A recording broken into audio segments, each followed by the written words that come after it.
when we cook, many biologically active compounds in our food gets destroyed. The vitamins, the polyphenols, the essential oils, the enzymes, etc. This is only part of the problem, probably less than half of the problem. Whatever you eat is not only nutrients for your body, it creates the ecosystem inside your body, and that may change your condition of your health through many different ways.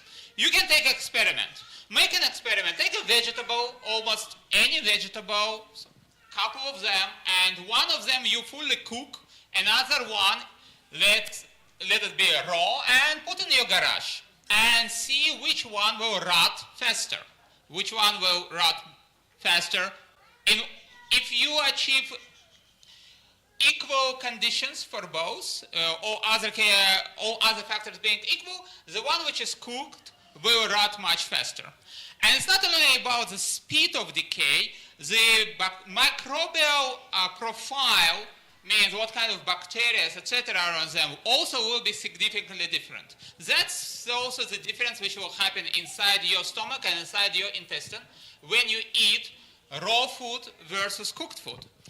I don't have enough time to explain every how and why, but the conclusion which we see from many experiments, research, etc., is that when people eat, most of their food is cooked food, the diversity of microbiome decreases. And diversity of microbiome is a very important factor for health of immune system and health in general.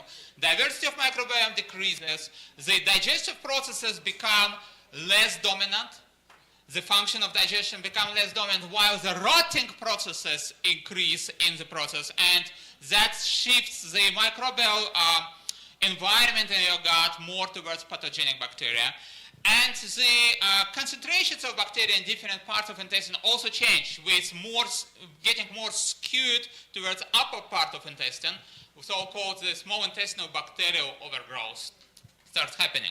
Again, there are many factors, I can describe them, we don't have time for that, but the long story short, what I recommend is that most vegetables, and that's a formula which I follow, I recommend following, most vegetables can and should be eaten raw.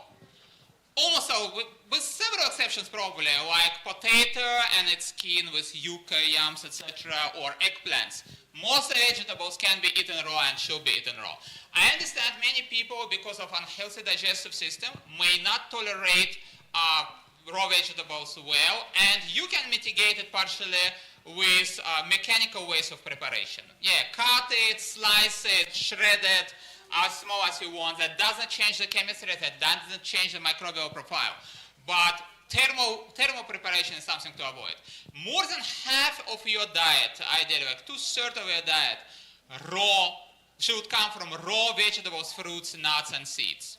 And one of the conclusions of that also that it's not only in diet in general, but every single meal, and it also means that if you eat meat or fish, that portion should be always accompanied with raw vegetables, generous amount of them, especially bitter vegetables, which is family of onions and garlics and ginger and radishes and daikons, all kinds of bitter vegetables. They are very important for digestion of meat and fish and protein-rich animal products. So that's the point. The cooked part of your meals ideally should be not the protagonist of your diet. The raw food should be. May God bless you. Be healthy.